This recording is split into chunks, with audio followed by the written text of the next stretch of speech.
Okay, so here I am.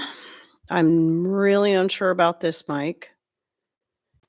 Little nervous about it actually because I don't know. I don't know how it's going to sound. I can turn the volume up or down if it's too loud. It seems like best I can tell on here it looks like it could be louder. Or can you hear me at all? I have no idea. I mean, it looks like I've got some kind of something going on here. I got to figure out which one. Let me figure out. See, sounds good to me. Okay, thanks, Deb. Let me double check here. Okay, the top. I wish there was a way I could have this window open off the side where I could see it better, the controls. Okay. Not too loud, not too soft. Of course, we don't want it too loud because like sometimes I get excited and I start hollering or whatever. Okay, good. Hopefully no crackling this time because like my onboard mic I noticed in the last show and then like two shows back, the last show it was bad all the way through, but I don't know it until I go to see the playback and I go to take the clips out. I'm like, wow, that thing was crackling all the way through. So I'm sorry about that. I have no idea. This is a fairly new computer. Well, no, I've had it for a while, but I had it this is me, people. I buy backups.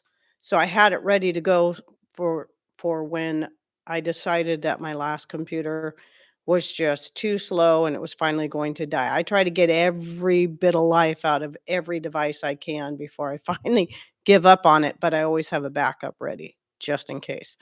Cuz the computer and the cell phone as far as, being able to do YouTube and Rumble, these are important because my cell phone is my video recording. Well, and of course my phone, but then the computer is where I do all my editing, or at least most of it. Yeah, until it's 100% dead. I'm not, at least computers are far less expensive than they were, before when they first started coming out with home computers. I mean, we paid for our very first desktop and I didn't care about having a computer. I was not interested, but Patrick wanted one for his he was doing what's it called? AutoCAD. He had a pretty fancy AutoCAD system that's probably completely outdated. But this was back in I know it was after my second son was born, so it was after 95 when we got our first computer, and that was $3,500. And of course, I don't know. I see computers that high now, but they're big and fancy. But this was just you know, I don't know. Maybe that included the AutoCAD, but I don't think so. But it had like this big separate pad that was used with its own special mouse when Patrick was running that for. I think it's what I don't know. I don't know what it is. But he designed this dance room himself and then drew up the blueprints, and it seems like he used that when he was doing that we had to then turn into the city, and then, of course, to the people that were helping us build this place. I should say helping us. We hired them, but Patrick did a lot of the work himself. He'd work all day, then come home and do more work than they did all day. It was kinda lame, but yeah, it was spendy. I don't know it'd be nice to know whether or not something like that because he still has it. I have no idea if that's even usable now. So, yeah, I'll be getting into the discussion about what to do with your leftovers once we hit the hour mark, which in my time is going to be noon. I like to come on early, like I always say, because, well, today I wanted to test out the mic and make sure it was going to work okay. I mean, I have a headset with a mic, but sometimes Patrick joins me and I'm like, well, that's not gonna work very good if Patrick's joining me because I know the headset works, but I hate having to wear that, and me, I'm always flinging my arms around and hitting the mic. I did that when I was in that interview with Luke because he said it's best to have a headset, when you're doing the interview like that, but, anyway, so, yeah, that and then whatever announcements I need to make and just saying hi to everybody coming in. It's 3 for us on the East Coast, yeah. Yeah, I know East Coast is a 3-hour difference, and we're on the West Coast, so 3 hours just from the United States alone. And then you got people sometimes I have people that come in here from Australia and even New Zealand where it's bright and early in the morning the next day, the next morning. So for us, it's Sunday. For them, it's Monday morning. I miss the CAD stuff. Oh, I was just talking about, I was talking about how, uh, the first computer we bought was, like, in, I think, 95 or 96, somewhere around in there. And maybe it was no, it was before that. But at any rate, mid-90s-ish, and, we paid $3,500 for that, but Patrick also had an AutoCAD program, and I don't think that was part of the $3,500. I think that was just, you know, the hard drive, and the screen, just the whole thing, and the AutoCAD was separate. I have no idea what he paid for that. I don't remember. He still has that. We don't have that old computer anymore. That was a long, long time ago. And then our next computer actually, no, maybe he used the AutoCAD with our next computer. So maybe that computer went back even farther than that. Because then our next computer was a desktop and we paid $2,500 for that. And then the first desk or laptop we bought was $1,500, and that's not fancy. So computers at least are a lot cheaper than they were, but even then it's like, you get what you pay for. I mean, but you get a lot more storage. Getting a terabyte's kind of nice when you have a lot of videos, but I still have a separate you know, external hard drive for storing my videos, so I don't keep them on my computer to glom up all the space. I used for years in school. Yeah, yeah, that was a long time ago. He hasn't been able to use that program for a long time because I don't think you can use it on any of the new computers. I don't know that he's had a need to, but I know he doesn't wanna get rid of it. Hello, Trina. So we got another mod. Thank you for being willing to do that. And I do know that, and just, if I ever decide to make you a moderator, don't feel like you have to be here all the time. Don't feel obligated. There's a lot of channels out there that back in, between 2016 and 2018 were making me moderators and they were doing live shows all the time. A lot of them don't do live shows all the time, but I'm still moderators if they happen to show up and I happen to be there. Like Doug and Stacy and um Deep South Homestead. I'm still moderators for their channels, but I'm never there. But I remember I used to feel like, "Oh, I gotta be here to moderate."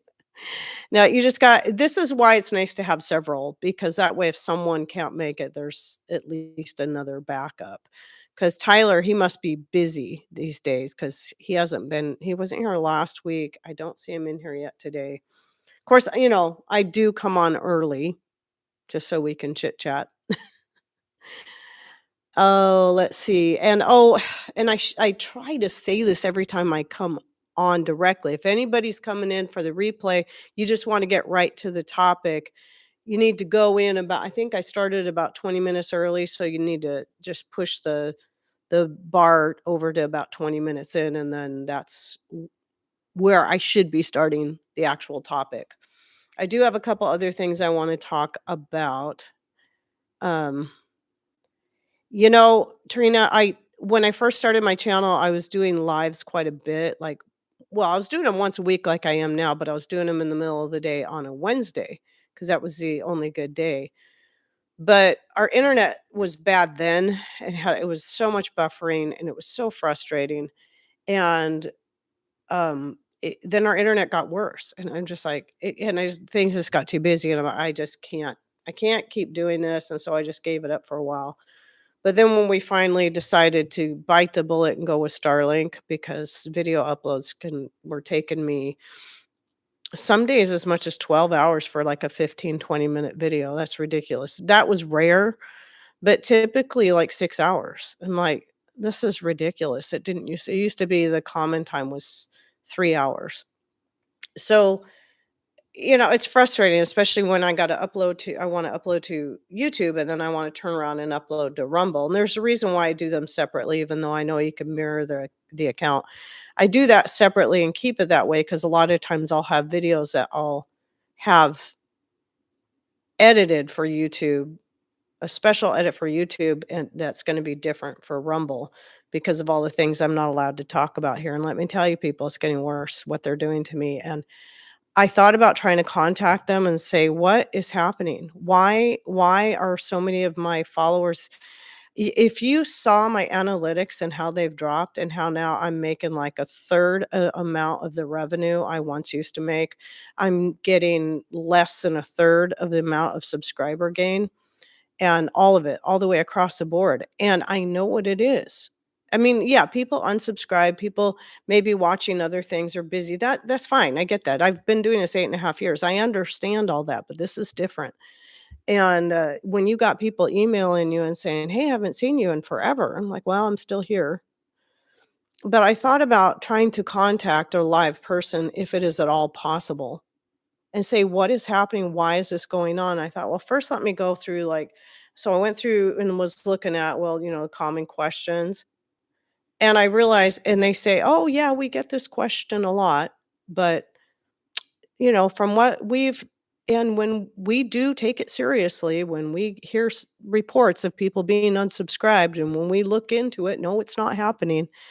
Well, that's a lie because people tell me that all the time. I've had people tell me they've had to resubscribe to my channel every single day. And you can't tell me when so many people are doing that and you're seeing this sudden massive drop. Um, I'm still gaining, but I'm only gaining a few subscribers per day. There was My average was over 100 subscribers, 100 to 200 subscribers a day. And now I'm down to like 7, 5, maybe 30, -1. Something's going on. It's not that I don't think it's not that I'm not getting new subscribers because it's clear that I am. I have people coming in, "Oh, I just subscribed to your channel." But it's clear from all the other stories from my followers that, yes, I got unsubscribed, I got unsubscribed, or I'm not seeing your content in my feed. That was one of the other questions that was obviously one that's been asked of this platform many times, and they say, "Well, do the question was, do all my videos show up in my follower subscription feed?" And it said, "Yes." Well, that's not true. That's not true for everyone. I don't know how many people have told me that even in their when they go to the subscription feed, not just the home feed, subscription feed, they see none of my stuff. And I've seen it happen to me when to channels I've been subscribed to where their stuff isn't showing up. But when I go directly to their channel, I can see, "Oh, wow, look at these videos they've had out and they're not showing up for me." And I always check my subscription feed, not home feed. I only go to home feed when I'm trying to see if there's something new out there that's within because usually they'll show you something within a category that they know you watch, going by the algorithms and all that. Let's see, Sherry says, "I don't think I've ever been unsubbed, but I've noticed channels getting suppressed or shadow banned." Yeah, I feel like it's kind of pointless to even try to reach out and ask them what is happening here and why. How can I fix it? Because everything that I've seen, even if you go to their suggestions, like it says, "Why are my thing?" When it says your analytics are really way down. Here's something you can try. Try using community posts. I do. All their recommendations, I do all that stuff. How can I put out 5 videos a week, I do a live show on Sunday, I post in the community, not every single day, but I do the posts at least a few times a week to try to remind people, "Hey, I'm here." For some reason, posts are more likely to show than the videos. I don't know, and I don't know why. People have all these things. Well, it's because 'cause you're a homesteading channel, or it's because you're a Christian, or it's because you're Torah observant, or it's because you're but the thing is, I see people in all these categories that aren't having the same problems. Some are not. Some people are just being more targeted than others, and I have no idea why. After 8.5 years and all of the hard work and videos I've put out. I have over 300 or I have over 2,300 videos on YouTube alone. I don't have as many on Rumble just because I've only been on there for, I think it should be going on 3 years, unlike, the 8 and a half here. So, Gold Shaw Farm, see, Morgan Gold said he talks to a person who gives him help to increase his channel. Try calling. I have no idea where you find a number to even call. But, at any rate, yeah, I should try to call, but it's like when you look at this stuff, I just see the same. They give you all these suggestions like, "I've done that. I've done that." And you guys are lying when you say people are not being unsubscribed. You're lying by saying that people are seeing that all your videos are showing up in their subscription feeds because 'cause they're not. For some people, yes. But I'm guessing now looking at the way the analytics are, a few months ago, I would have said about at least one third of my followers are not seeing my content. Then it was about 50% of my followers. Now I think maybe about a third of my regular viewers. I mean, you might have like 406,000 subscribers, but you might only have about 6,000 of those people that will watch you on a regular basis. And that's just not happening anymore. So what that tells me is that, yeah, some of those people may have lost interest. They may be doing something else. They may be watching other channels. That's fine.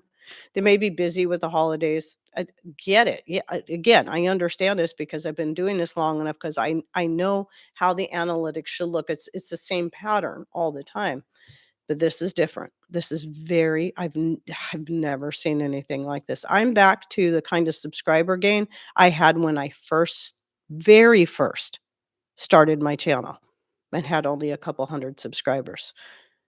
So something's wonky here. So, but now I did last week talk about how some things that for the subscriber that can help is by unsubscribing and subscribing. Some people say that. And some, if the content isn't showing up and the notifications aren't showing up, and then some people also said if you clean out all the subscriptions to channels you really don't watch anymore, channels that don't put content out anymore, that also helps. But I don't think in this case you can try that, but I don't think in my case and channels like mine that are going through this same thing, I don't think it's going to help. But I could be wrong. I say give it a try. Yeah, they can do whatever they want. They can do whatever they want. But the thing is, Tammy, it's not just because it's them, because they keep changing the rules. They keep moving the goalposts. So, and you know why they're doing that? It's not because they want to. It's because they're not they're owned by other corporations who have product to sell. And then they have their own money to make off of our hard work. So remember, they take at least a third of our income of what we earn through our hard work, a third. I mean, even taxes, just like your income tax isn't a third. Or is it? Gee, I don't know anymore. I just know I'm always paying something.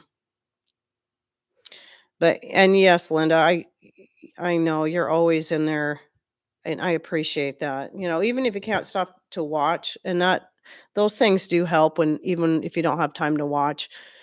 Just putting I think I said this last week, sometimes you can just like open a separate window. If you're on a computer, I don't know if you could do this on a smart device, but and then turn the sound off in that window and then just click a channel who's having a hard time, click on their playlist and click play all, and then just let the videos play in the background, and you could be doing something totally different on a different window. So anyway, it's frustrating. It's really been getting to me. I keep saying I'm going to stop worrying about it, and then I do, and I think things are getting better, and then all of a sudden it drops like this again, and then it will go along like this, and it will drop again. And it's like, how far is this going to go? Is it going to drop all the way down until I'm not making any money? And if that's the case, I want to keep doing this. I love what I do, but it's a full time job, and I don't know anyone who wants to work a full time job and not get paid. When that's your bread and butter, that's how we, keep our bills paid. So at any rate, I might just have to I just got to keep praying. Maybe the Lord's allowing it to happen for a reason. And maybe just to keep trusting in him, or maybe he's leading us into a different something different. We don't know. We keep asking what is happening here. It's crazy, but for now, we're just going to keep going. I'm going to keep pushing ahead as long as I'm able. As long as I'm able to do it. So, it's just oh, I got a couple more minutes. Yeah. It was happening to Zach over at an American Homestead before it was happening to me, because I remember hearing him talk about it all the time. And he used to have far more followers than I do. And then because it didn't start happening to me until almost a year ago, but has been ex it's been incredibly worse just in the last few weeks. But I because of that, because it was happening to him first, it was suddenly I surpassed him. And that shouldn't have happened in followers, because he used to have way more followers than me. And that's because of what they were doing to him. And now the same thing's happening to me. And so I just cannot. It seems like it's going to come to a point where my channel just won't grow at all anymore.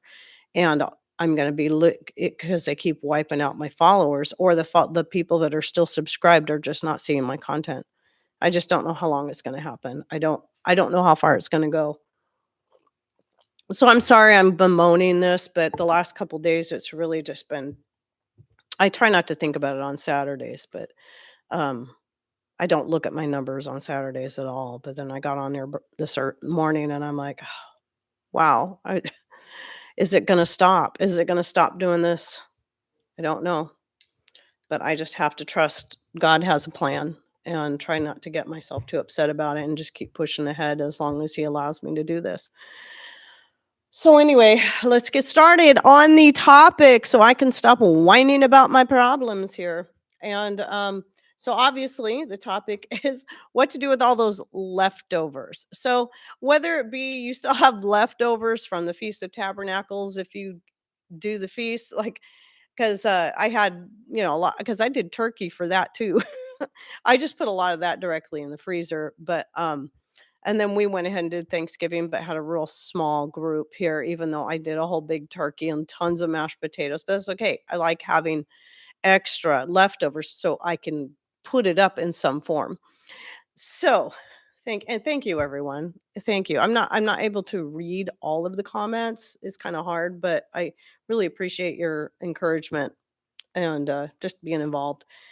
So some ideas, I did look up some ideas, because I always tend to do, I don't know if about you guys, but I always tend to do the same things over and over. And then sometimes forget about things that I've done before that I'm like, oh yeah, there's an idea. So here's what I'm going to do tonight, actually, is I thought about doing it the other night, but I decided to wait till tonight. And I'm going to take some of the leftover turkey I stuck directly in the freezer to dehydrate or use later, and I'll talk about dehydrating again in a minute. But tonight, I'm going to use the leftover mashed potatoes. And then I'm going to take some of the leftover gravy, and I'm going to saute some using the gravy. I'm going to saute up some fresh cabbage and onions in that until it's soft, then throw in the mashed potatoes, put everything together and let it heat, throw in some herbs and spices, garlic and whatever, and some chopped up turkey. And so basically I'm going to make a cold cannon, except with turkey added to it, and the gravy, because that'll add more flavor to it too. And then, of course, there's the bone broth, and that's one of my favorite things to do is, after we get all the turkey meat off the bones, then I cook the bones for a couple of days. And then um, I take that, stick it in the fridge, and let all the this is why I just recently started doing decided this is the best way to do it. So the fat then sits at the top, and then I can just lift that off and do whatever I want with the fat separately. Then, whoops, then put dehydrate the broth. Then I don't have all that fat in the broth. It dehydrates better and cleaner, and it does preserve better even with the vacuum sealing. So Yeah, so that's what I'm doing there. And then you can use that dehydrated bone broth and whatever, anything to make soup, to make whatever. I mean, it's ready to go. You can use it in making gravy or sauces or whatnot. So the typical thing that I like to do, let's see, dehydrated chicken. And okay, I read that already.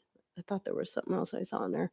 Um, the typical thing I do usually the day after Thanksgiving or the day after any day that I decide to cook a big turkey is I'll take some of the excess turkey meat and then make a turkey a la king and serve it over rice. That's we always just called it turkey gravy and rice, and that was the kids loved that. They loved the day after Thanksgiving because that's what I would do.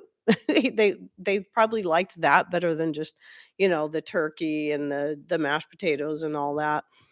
Um, any ideas how to disguise turkey for those who don't like the taste of turkey? Well, and here's something too.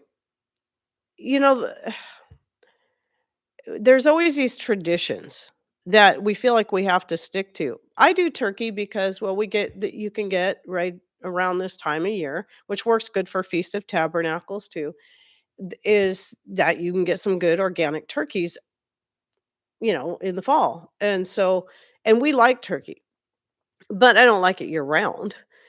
And I do like using it in leftovers, like the turkey a la king, some other things. I'll get to that. I'll get to what I was going to say there if I don't forget in a minute. But some other things are obviously turkey soup, and there's so many different ways you can make a turkey soup. Turkey pot pie, and also turkey and biscuit pot pie, which is a little different because you got your pot pie with the regular pie crust on the top and the bottom, but the turkey and biscuit or chicken and biscuit pot pie, basically you make your filling and put it in the bottom of the pot, and then of a pot instead of a pie pan. Then you make a biscuit dough, but make it a little wetter than you would if you're going to roll it out. Excuse me, itchy throat. And then just kind of put the put the biscuit dough all over the top and then bake that. It's a kind of a different twist on a pot pie. Excuse me. And yes, got a little bit of a bug. Seems like I'm not getting a break on any side this year. There's always some kind of stressful event that then one of the grandbabies gets something and then brings it over. And so because I'm in a high state of stress, my immunities are low and I always end up catching it. Whatever whatever it is. So hopefully this will help a little bit. Um, I really don't want this in my mouth while I'm trying to talk. So what else here? And yeah, keep throwing out some good ideas. I'll get back to other ideas. Oh, the shepherd's pie. I'm gonna take that out because it's gonna be too noisy. So I saw something like I don't know if it was on Instagram, whatever, where this lady took the mashed potatoes and put like a piece of wax paper or parchment paper inside the pot that she was wanting to make her shepherd's pie in, and then spread mashed potatoes on that, and then froze them until she was ready to make the shepherd's pie, and package it up. And she just take that out, and then you peel it off the wax paper, and then set it on top of your filling. And let's see what other enchiladas. I don't know if I have a video. I think I might have a video in enchiladas. I might. I don't know. I haven't made them in a long time. But you can do the same thing with turkey. Anything you can do with chicken, you can do with turkey. And let's see. Obviously, we got turkey sandwiches, and that's just the turkey. And then, of course, the mashed potatoes. I mentioned the cold cannon, and then the shepherd's pie. And so those are just a couple of ideas with that. And then the bone broth. Now let me go back to what I was saying about traditions. There's nothing that says you have to have turkey for Thanksgiving. You can make whatever you want. I mean, I think a lot of times we stick to traditions because we think that's what our family is going to expect. But you know what? Why not throw your own twist into it? Make your own thing. Make whatever sounds best to you. What does your family really like? One year I made homemade raviolis. Takes a lot longer than stuffing a turkey and stick it in the oven, but that's something that's different And, that way, because there's no sense in baking up turkeys if you don't like turkey leftovers.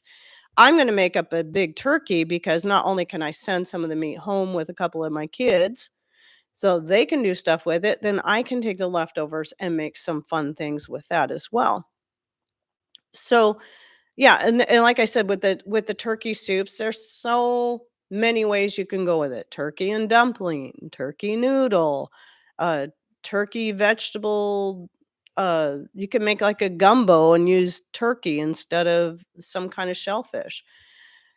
So, what does Deb say here? I cooks extra stuffing in a bread pan. Next day, slice it, bread it, and fry it, and use it as a base for open faced turkey gravy and mashed potatoes. Ooh, that sounds good. That sounds yummy. And then I saw something where somebody made basically like meatballs. I don't know how they did the turkey, if how they would have ground up.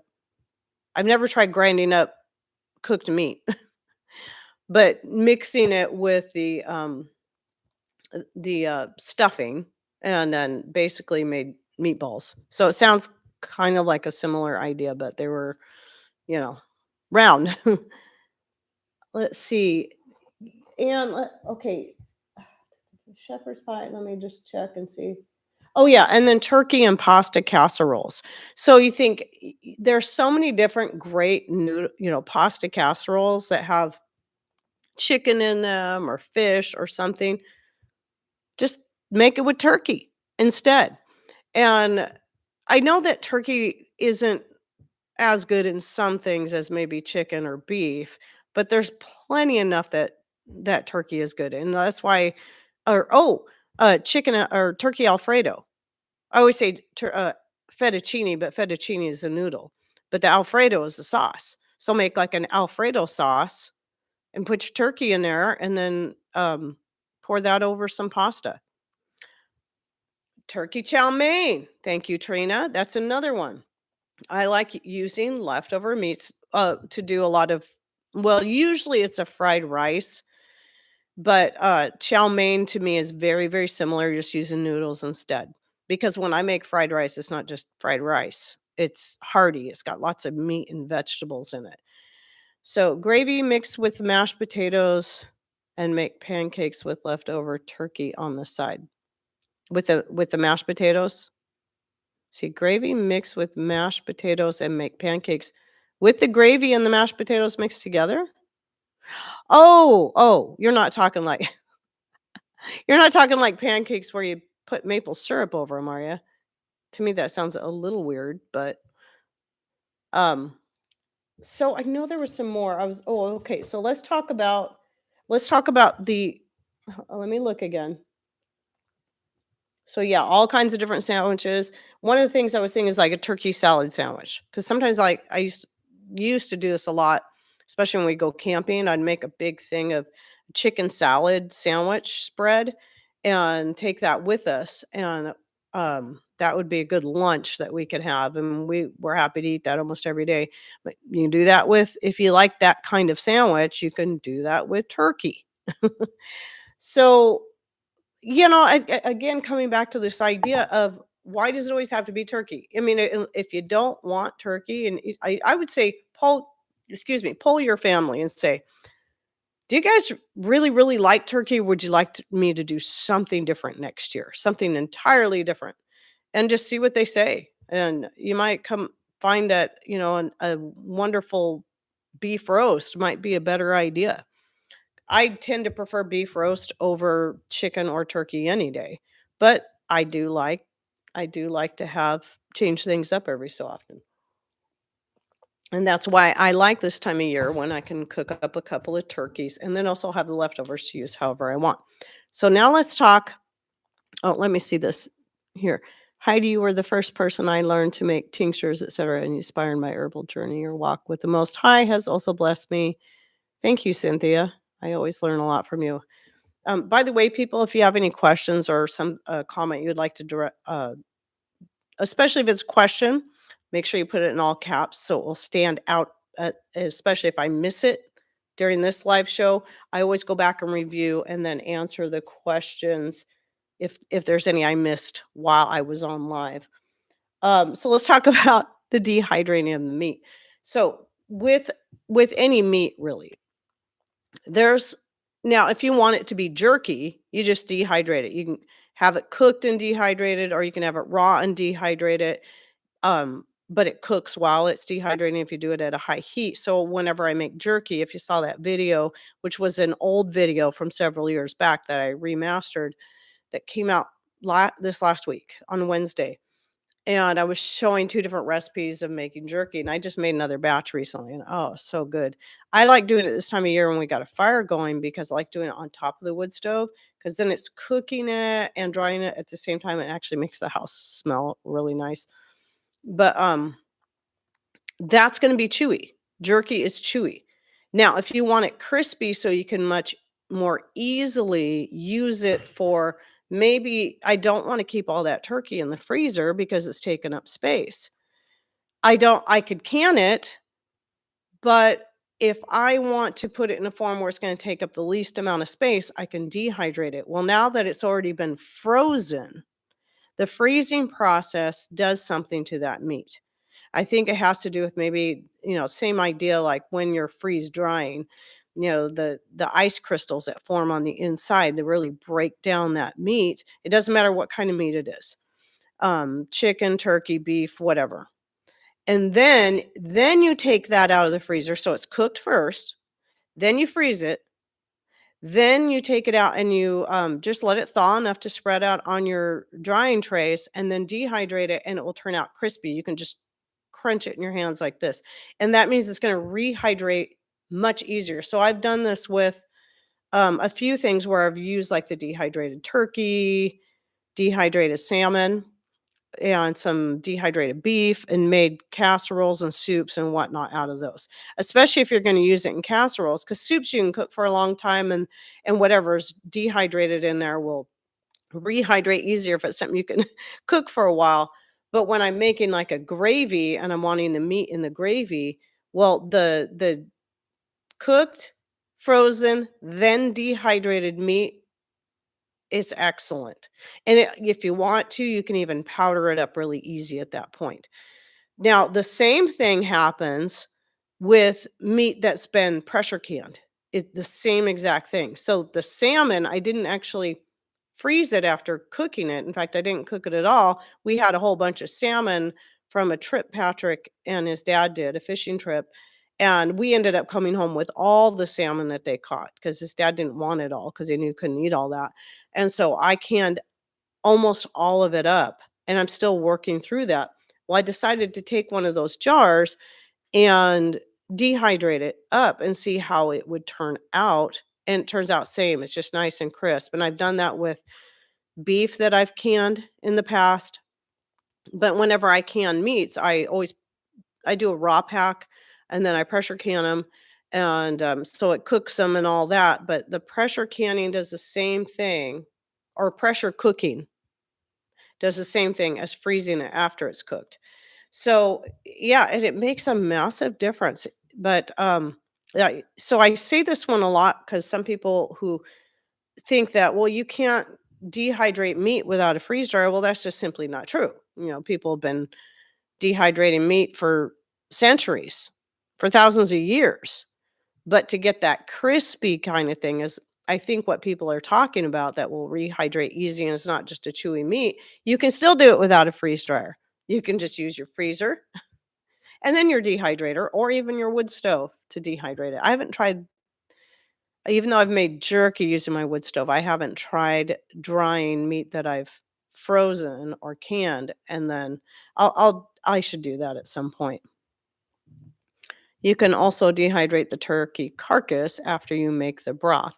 Yes, I've almost thought about doing that this year and make a bone meal. You know what I do though? I just end up burning. I just throw the bones in the wood stove and then those ashes end up in the garden anyway. So, yeah, they're still getting in there somehow. But I've had a lot of people say that I should try it, but I'm like, usually I've got so much going on. It's like I don't even want to hassle with that too. It's just one more thing. So let me check my notes and see, make sure. I didn't have a ton of stuff I was going to say. So what I wanted to do was see if anybody else had some great ideas they wanted to throw out there, what they like to do with some of this excess stuff. But yeah, like I said, you can look online and find all kinds of great recipes. I just like basic ideas, like soup. Okay, what kind of soup? Let's see. What kind of soup do I want to make? I'll make a turkey soup. I'll make this one like an Italian soup, and I'll make this one like a whatever, whatever flavors you want. Um, but here's a question that I kind of asked earlier, so I don't know if someone answered it. Has anyone tried grinding meat that has already been cooked? If you have, how did you do that? Or have you seen it done? And how does it turn out? Because that would be something I would be interested in, like taking the cooked turkey, since it wasn't pre-ground, but it's already been cooked. Can I grind it up to then do something like make meatballs or something out of that? I mean, it's already cooked, so I don't know how. Grinding cooked meat only for cats. Does that mean you've only tried it for cats? Or it should only be done for cats? Let's see. I do have another important topic that I would like to talk about. It is kind of related to holidays, but I want to make sure that we get all of our great leftovers idea. I feel like I'm still forgetting something. I know I mentioned the shepherd's pie with the mashed potatoes, but turkey sandwiches, the turkey and pasta, blah blah blah blah blah. I think I mentioned everything I meant to mention.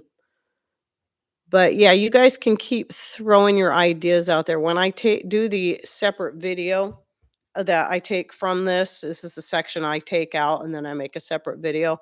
That's where I put the pictures of these things that I've done, like the turkey and biscuit pot pie or just the regular turkey pot pie or whatever. Turkey gravy, or turkey a la king and so on and so forth. But yeah, I'm looking forward to trying the coal cannon. I've never done it with turkey before. And I just thought it would be really good. And I do have a couple of different recipes. Let's see, edible but not great. Okay. Okay. Okay. Thanks, SP Mama 444. Um anyway, I tend to prefer beef anyway, but especially in coal cannon. Coal cannon isn't traditionally made with meat at all. But the best meat to put in there is corned beef because it is, kind of a traditional Irish dish. But I have a couple of recipes out there. I've used my own. Oh, that's what I was going to say. You can dehydrate your leftover mashed potatoes too. And I have a video on that. And so I've used my dehydrated mashed potatoes to make cold cannon before, and also some dehydrated bone broth just to add flavor. But I haven't used a turkey meat in there. So this will be a new thing to try. And then turkey tacos. There's another good one. Just like the turkey enchiladas, they could be regular enchiladas with a red sauce, or they could be the creamy ones where like the you make like your own white sauce and you put your whatever meat in there you're gonna put in there and your cheese and then your Mexican spices and yeah, cold canning. Somebody said that before. I don't know what that is. But I know I've heard that before. Um, anyway, yeah, I'm looking forward to trying making that cold cannon tonight. I think, cooking, sauteing the cabbage, getting it soft and the onions and some garlic in the, gravy, I think it's gonna be really good. So I'm looking forward to doing that. It'll be kind of a little bit different flavor. Can you dehydrate mashed potatoes with butter in them? I don't see why not, but I decided to leave mine plain. So here's what you can do with I typically when I can or dehydrate anything, I usually leave it plain. So here's an example. I made for the first time, finally, I kept saying I'm gonna do this, but usually my daughter-in-law brings a bunch of fancy desserts and then the pies never get eaten, or there's just too much dessert. So I haven't made pumpkin pie in a few years until this year. I thought I really want to make pumpkin pie using my dehydrated pumpkin. I've done other things with it. So I did, and I talk about it in tomorrow's this and that video. But Instead of using water to rehydrate the pumpkin, I just used all half and half, so it'd be nice and rich. It turned out really good. So, you could do the same thing with your mashed potatoes. After cook them, dehydrate them, leave them plain, and then as you basically gotta cook them to rehydrate them anyway. Cook them in milk and butter. While they're rehydrating with that rehydrating it. So, okay, did somebody ask it? Isn't that what you were saying? Isn't that what I am saying? Oh, Tammy, I am so sorry. You thought I was saying cold canning. Cold cannon. Thank you, Deb, for spelling it out. It's a traditional Irish dish. So it's made typically with cabbage and mashed potatoes and some onions, maybe a little salt and pepper, garlic if you want. Very, very simple, very comfort foody. My youngest son absolutely loves it. And but I tend to like to throw a little meat in there too. And the reason why it's not typically made with meat is because it was a very cheap, inexpensive dish. Well, meat's expensive. But you can just throw a little bit of meat in there for flavor. So yeah, I'm definitely gonna do that with the turkey. I've got a lot of turkey. I'm gonna be dehydrating up a bunch of turkey as well as the bone broth that I made.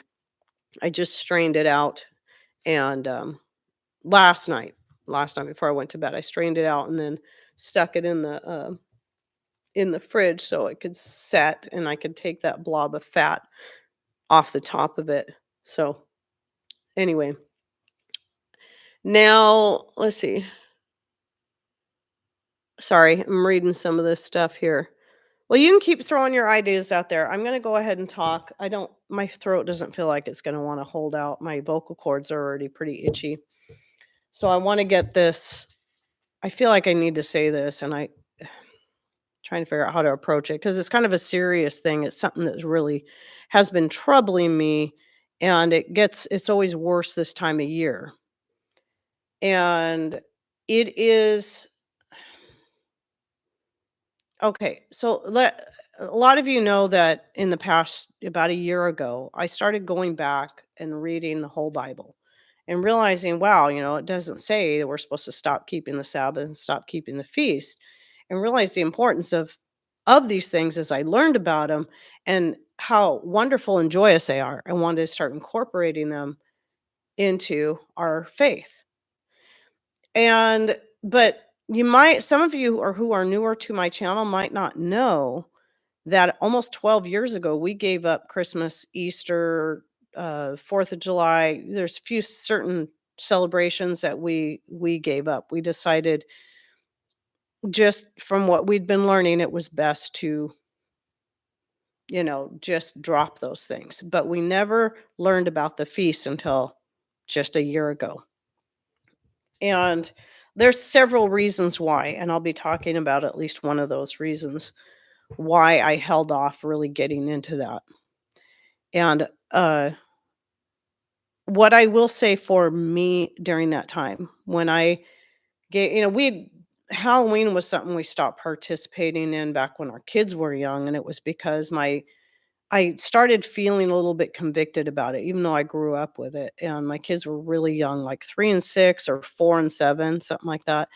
And I sat them down and I read just a little part out of an encyclopedia. Didn't have internet, we had encyclopedias. So I found the H encyclopedia, went to Halloween and read this little part out loud to the kids and said, "Well, what do you guys think?" And my oldest son said, "Well, if that's what it's about, I don't think we should be partaking in that or celebrating that," whatever word he used at that age. And so I said, "Okay." I shut the encyclopedia. I said, "We're done with that." And it wasn't until many years later, it was about 2012-ish, I think, that we really started looking into, what the Bible has to say about certain things and what Christmas and Easter as we think of it, not Resurrection Day, but Easter, all the stuff that goes with that. And realize that that's something that really shouldn't be a part of our lives. And our kids were grown by then, so it wasn't that hard to kinda back away from it. We just started, you know, tapering stuff out. But here's the issue. It's I know that I, at that time, got a little prideful about my choice. And I now I'm seeing this, and I saw the same thing, and this is what kept me away from wanting to keep the Sabbath and feast. I wanted to, and I wanted to learn more about it, and yet I was afraid for a few reasons. But one of it was the attitude I got from so many Torah keeping type people. And it was this judgmental, you're not doing what I do. I'm more set apart than you. You're going to basically kind of leave in this feeling of you're going to hell because you're not keeping the feast, you're not keeping the Sabbath. That is the most unloving, prideful way to approach anything. And it will never win anybody over to your point of view. Because and I know there's some people that follow me here that are not believers, so, I apologize if this makes you uncomfortable, but to me, this is an important topic I need to approach. Um, we're not saved by keeping feasts. We're not saved by keeping the Sabbath. We're not saved by keeping the law. We keep the law because we're saved. But it's only through the precious blood of Christ and grace through faith. That's it. And what are the two main commandments that everything else that Jesus himself said, all the law and all the prophets? It is love the Lord thy God with all thy heart, soul, and mind, and love thy neighbor as thyself. So if we are beating people over the head and telling them they're sinners and telling them they're this and that and whatever else and how wrong they are for celebrating Christmas or celebrating Thanksgiving, there's a lot of Torah keepers that celebrate Thanksgiving and a lot that don't. I do it because there's a couple people in my family that have absolutely no place to go on that day. I do it out of love for those people. If it were up to me, I wouldn't do it at all because I don't care. I care about giving thanks to God, but I don't care about keeping a man-made tradition. I care about loving people. I'm not saying that to try to make myself sound perfect because I've been on the judgmental side where I've looked down at people because, well, they're still celebrating Halloween or they're still. That's just an absolute wrong approach. And I tell you what people will do. If those people are anything like me, I'm the kind of person, if someone tells me what I should do, I'll do the opposite because I don't like being told what I should do. I don't like people treating me like I'm garbage because I'm not like them. Then I'll do everything I can to be opposite of them. And not with everything, but that's kind of in my nature. And so I'm seeing it happen on Instagram. I'm seeing people pulling out all the guilting people about Christmas, guilting people about um, Thanksgiving or whatever. And I just have to say something. We can't. That's not showing love.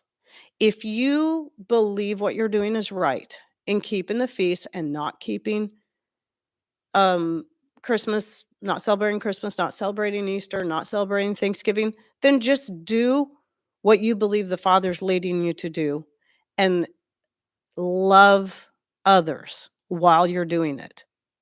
That what they're going to see you loving them even though they're going to ask you, "Oh, you don't keep Christmas?" Then you can share with them in a very loving manner why you decided not to. Why you decided that that was just didn't belong. Not in a way that's gonna make them feel like they're evil and wrong because they do. And trust me, I know. I mean, we all grew up with this tradition.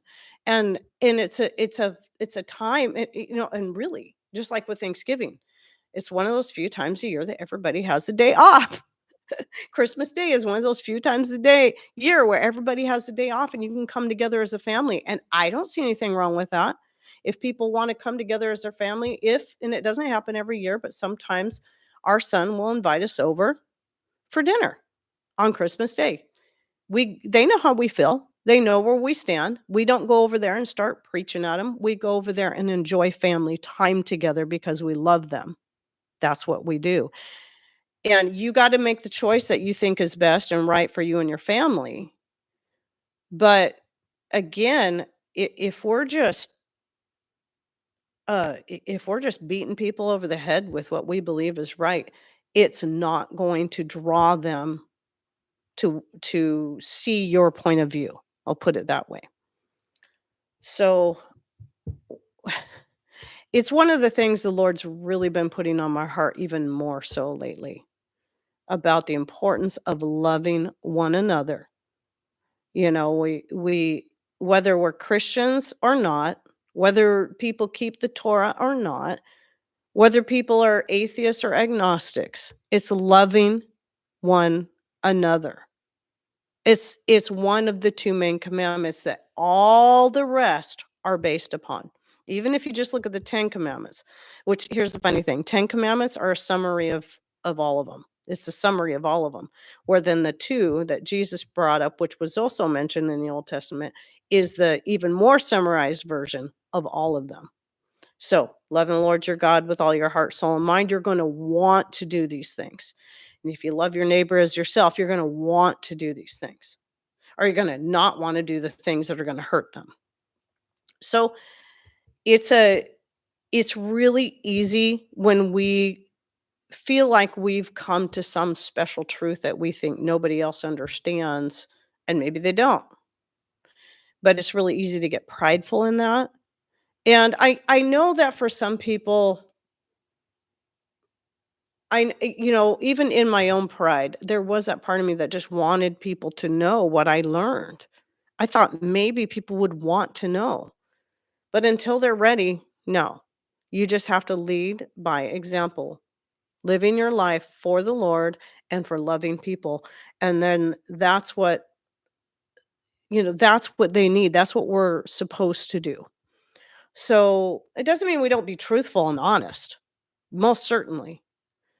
But not beating people, especially this time of year, as people are starting to get ready for Christmas and doing all this stuff, and then people wanna get in there and play the Torah terrorists or whatever and start preaching at people about how they shouldn't be keeping Christmas. That's the worst time to do it. You think it might be the best because it's on their mind. Nope, the worst time. Worst time. They're already in the middle of their plans. All you're doing is they're gonna see you as trying to, um, uh really, what's the word I'm looking for? Anyway, just put a major damper on the time that they're planning to spend with their family, with their friends, and it could be very good, wonderful time. So, have this conversation with friends and family while counting the Omer. Yeah, that's a good time. I felt the Holy Spirit tell me to buy gifts for a poor family this year. Yep, listen to the Spirit. And that's the thing, you One yeah, I'm sorry, I'm stuttering. For one person, the Father may have you completely pull away and separate yourself. Just like for me, I did actually need that 12 years away from all the churches around here. That's a long time. And I kept waiting and I kept waiting. And then God kind of led us into this friendship for a while that helped. It was needed for a time. But now that's over, and it was hard. It was difficult to let go of, but it's because God has now led us into another phase of our spiritual walk. And we're a part of a group that they keep the Sabbath, they keep the feast, but they also get very involved in the other churches around here in different ways. In ministries and helping the poor and needy and people that need it. And that's the kind of thing that we're drawn to. That's what we want to be a part of.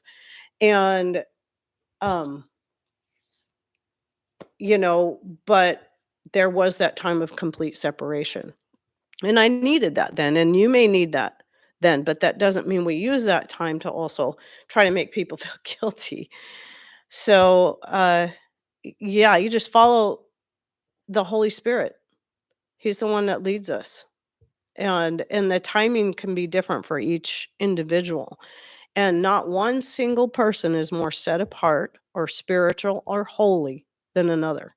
It doesn't matter what you do because again, that's not what saves us. It's only Christ. Okay. So I had to say that, and again, I know not all of my followers like to listen to all that, but I think, speaking to fellow believers, I think it's important that we remember these things and what it's about, and what he has called us to do when it comes to loving other people. So, anyway, I'm gonna read a few more comments here, and let's see. I thought there was something more up here. The feasts that we say feasts, we call them all feasts, but they're not all feasts. But you know what I liked about it was when as I was what sold us on it. Okay, wasn't listen to a bunch of teachers and preachers. We did listen to some. It's like, okay, I'm gonna bite the bullet. I'm gonna listen to some of this stuff because I'm a little scared. I don't want to be deceived. But it was just going back and reading the scripture. That was what really sold us. Starting from Genesis 1:1 and reading through. And the part where God says, "These are my days." It's not, you know, it's not Jewish days, it's not Israel days, it's his days. That's what's really sold me. I'm like, "Wow." And then when you start learning about them and what each one of these things stand for, the 7 main appointed times, in Hebrew it's called the Moedim. So the 7 main appointed times all have an amazing significance to the Christian person's life and what is yet to come.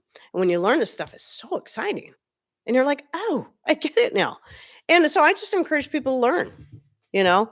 I never thought there was anything wrong with learning, but no one really would teach it in church and or encourage you to learn about it. I think a lot of people didn't teach it because they didn't know anything about it either. None of us are truly holy. We all fall short. Abba loves us anyway, just like we are to love others. Amen. Thank you, Deb. I separated myself from church for at least 10 years. Was tired of the manipulation of control, of being spiritually beaten up as it's just me and God. Just remember though that for me it was I think I needed that time of humbling. God needed to really humble me, and he's still working on that. But he also I needed that time for him to do that. And sometimes, yes, that time away where you can just read scripture for yourself without somebody else telling you what it says, right? We need to read it for ourselves and let the Spirit and let the Father show us in his own words what it says. And we become we've been taught from the time we go to school that it's like, you know, we got to believe whatever we're being told, whatever the teacher's telling us. We go to see the doctor. We got to believe everything the doctor said. We're taught this. So it's the same with um scripture, with going to church. We got to believe everything the pastor tells us. Well, the pastor doesn't know it all either. You're only going to find the truth within the scripture. I'm not saying, they're all the pastors are bad and all of them are like, no, that's not true. There's always going to be all these weird spins on things that everybody goes their own direction. That's why we have to come back to scripture and what it says. Let's see. But if you're looking for more information about these days, it's all in Leviticus. It's all right there in Leviticus. And remember that those commandments were given to all people, not just to the Jews who only make up a small fraction of the Israeli people, not just to even the Hebrews, the ones that were natural born Hebrews, but to all of the people that were present, which were Egyptians and other mixed multitudes of people. Caleb wasn't even a Hebrew. He was from a completely different people group. So, think of all the other people that, Rahab and more, Ruth, she was a Moabite. So, anyway, yeah, it's just about learning the scripture for yourself but being careful not to go so far another way too that you're falling for every little crazy weird thing there is there. It doesn't matter which way you go, there's always going to be some crazy roads you can end up down if you don't just stick to scripture. So that's why I really like this group that we're in. Um, so far, just been really, really happy with it. I had to miss yesterday because I was watching the baby. I'm still not comfortable taking Jace out there with me. I'm afraid he's not going to understand, to sit and be quiet, and it might be a little weird. I don't want him to be a distraction because it's in a home, and they've been doing it like that for quite a number of years. I don't even know how long, but I think Leviticus 23, I think, or 13, or both.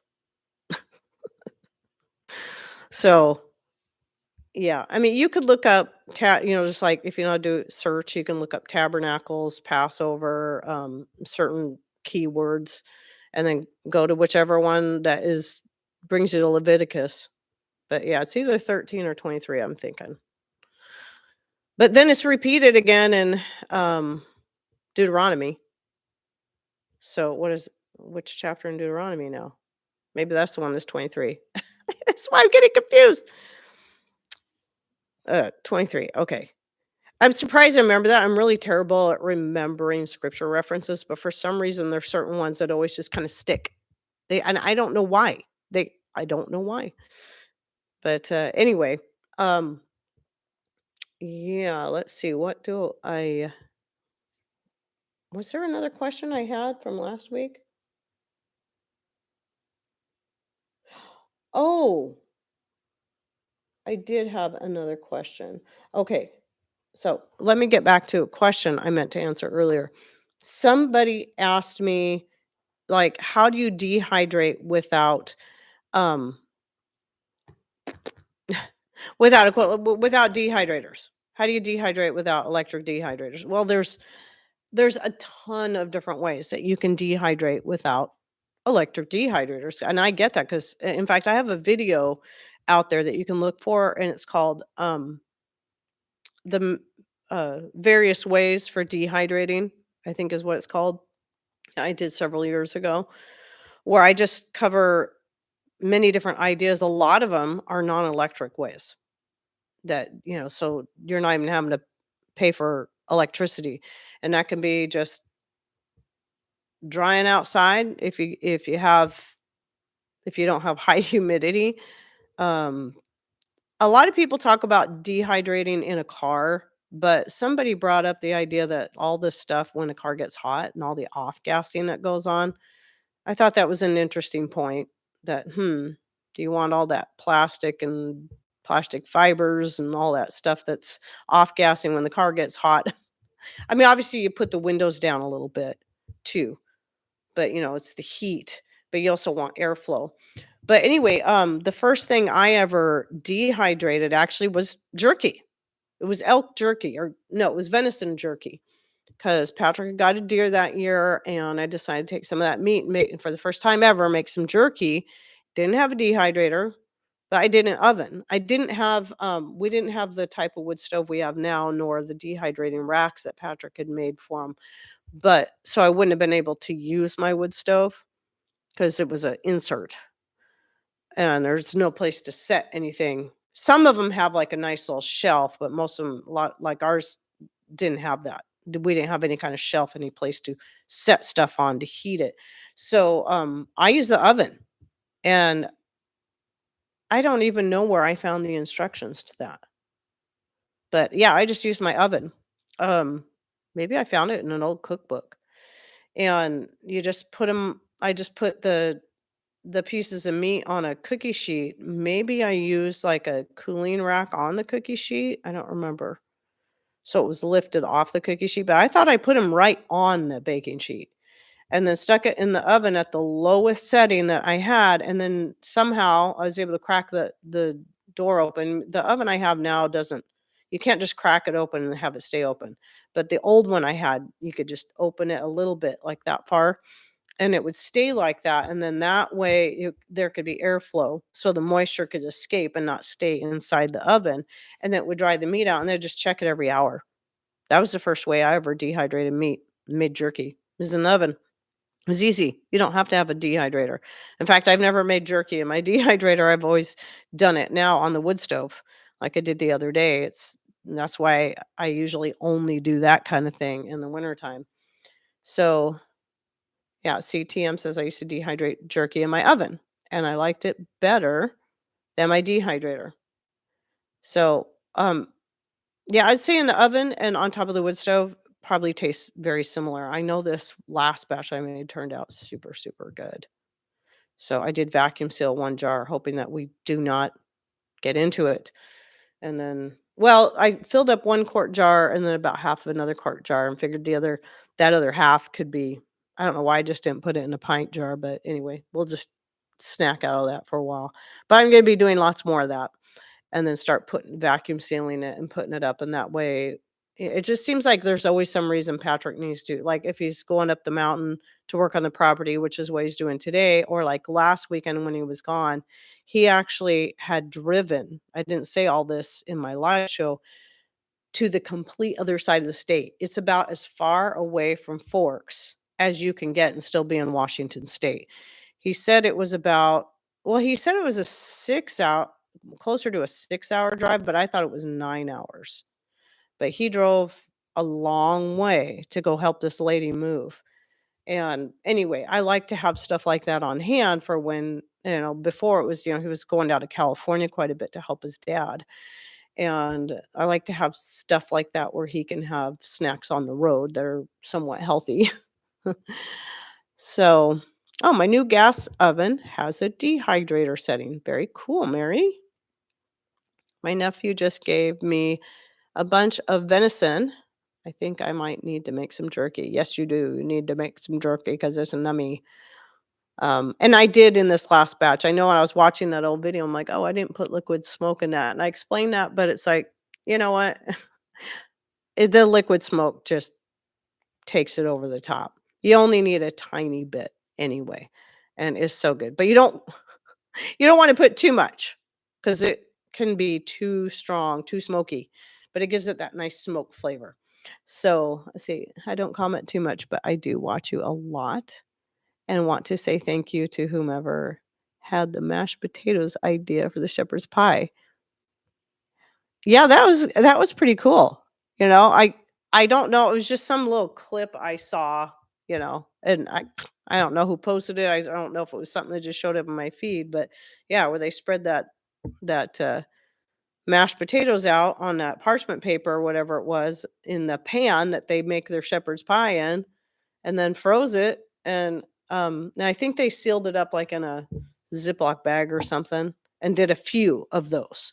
So whenever they wanted to make shepherd's pie. It was just, "Okay, I have to make the mashed potatoes, here we go." That's usually, any kinda mashed potato type dish, like cold cannon and shepherd's pie, and you gotta take that extra step of the peeling and getting the potatoes ready. It's nice when you can just have an easy form. That's why I decided to try dehydrating. So I cook them. I have a video on this. So I cook them, I mash them without adding anything to it, spread them out on my dehydrator trays, and then dry them, and, they don't uh, the thinner you can spread them, the better. They'll probably blend up better and powder easier, and you do have to cook them a little while for them to not be kinda gritty, but it works. So I did make cool cannon with it one time, it was great, and I didn't have to I still had to cook the dried mashed potatoes, but I didn't have to peel them and mash them. I just had to cook them. I just had to add whatever liquid, and in that case, I used broth, like a turkey broth or something, when I did the cold cannon with the dehydrated potatoes, mashed potatoes. Let's see. Sorry, I stop and trying to read. Have you tried to dehydrate in your gas? Oh, she's asking. They're asking her. Sorry. Me and my husband just made venison snack sticks for the first time. So is that kinda like a is that more like a sorta like a pepperoni stick type thing? Is that what you mean? I'm thinking that's what you mean, sorta like a Slim Jim. But, yeah, I made, by the way, I don't know if I've done an update on this. So I was talking about in a recent video, was it a this and that? Oh, about making the Polish sausage. I keep putting quotes on it because it's not technically like kielbasa or something like that. But I'm just wanting to get that flavor without having to worry about the pork or whatever. And then I just did it like a loose sausage and then did it in little clumps, and that turned out really good. What was I making? I was making my standard, it's just something I made up where I put in potatoes, onions, garlic, cabbage, and then the sausage, and then just bake it. Oh, and a little bit of broth in there too. So it was some kind of liquid. And I did that with so I took turkey and beef and then they were ground and mixed them together and then added the seasonings. I did share the recipe to um the seasonings I used under that video. I think it was a this and that. I think it was the week before last. And that did turn out really good. So I'm definitely doing that again. But yeah, I just kind of layered them in there so that they wouldn't stick together since I didn't have slices like you have with a kielbasa.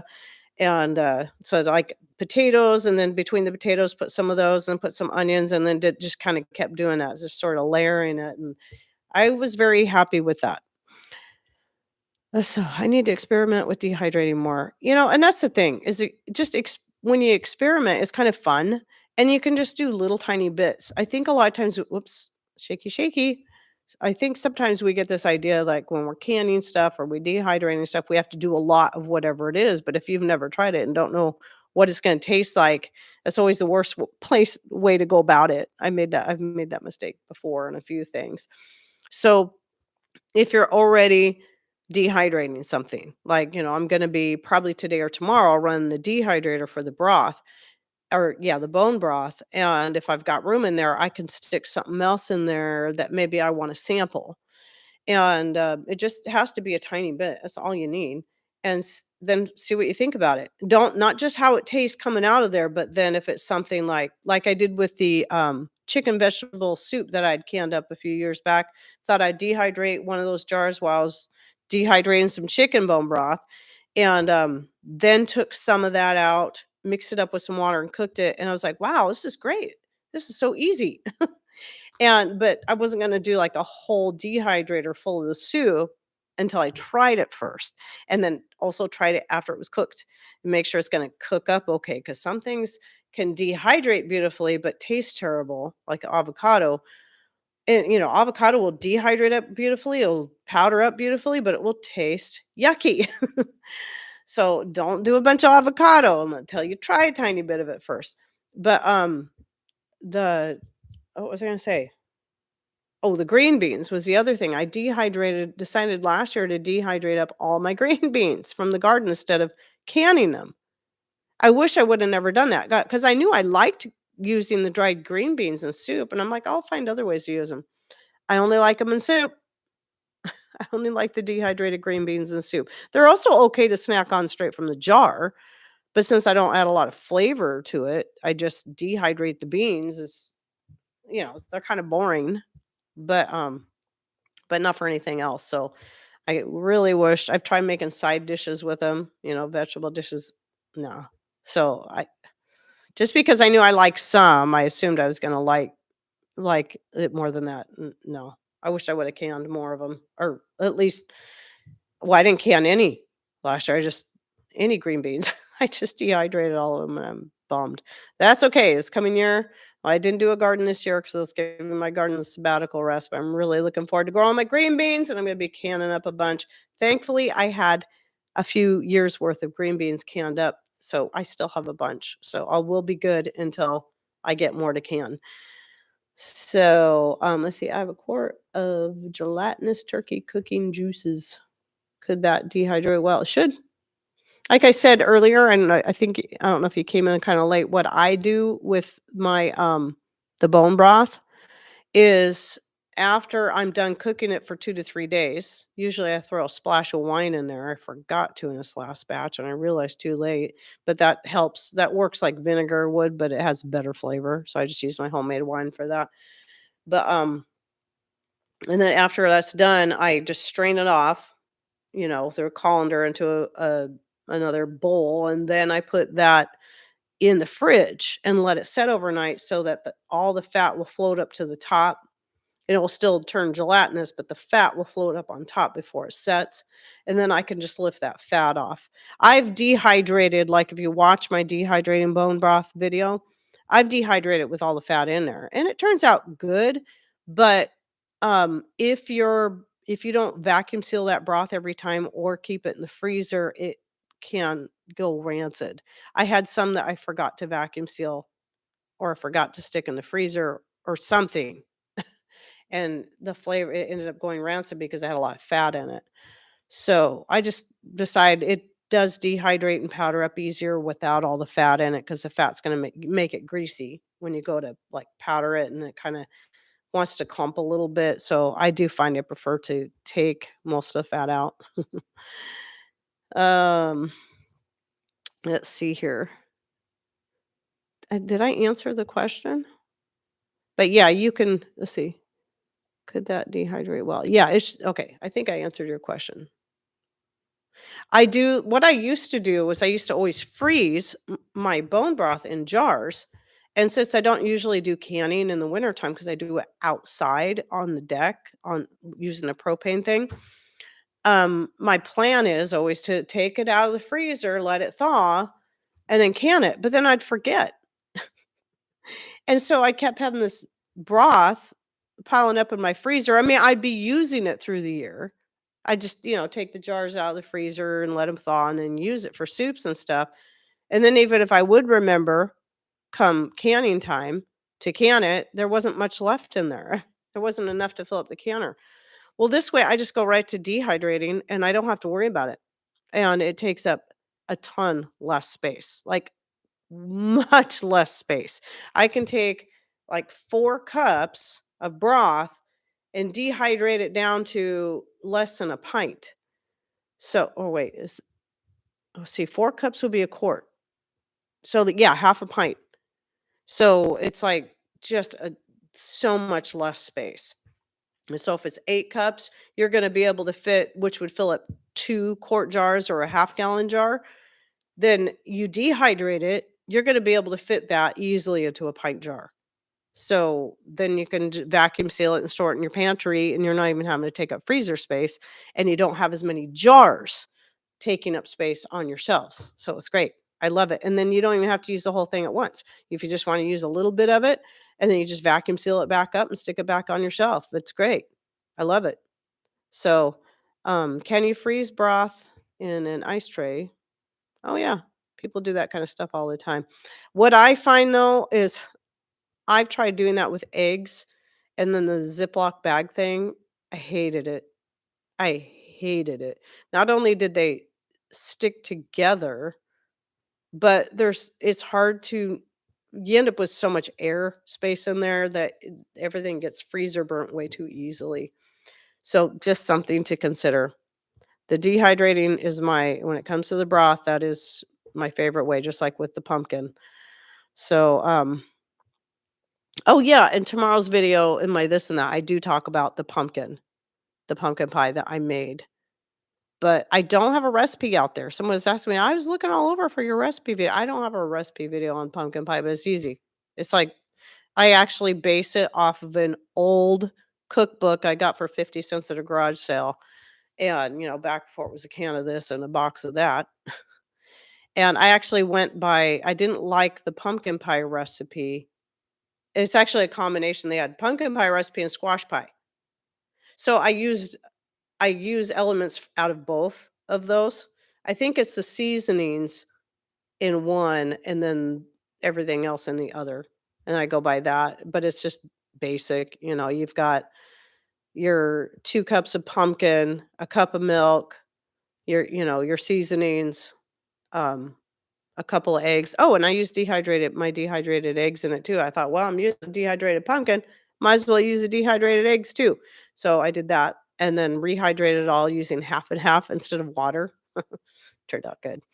So anyway, people, my throat is starting to get pretty sore. Boy, I haven't been on here as long as I thought I had. It's like the last week I was on here for like 2 hours straight. Good gravy. But I should probably get going.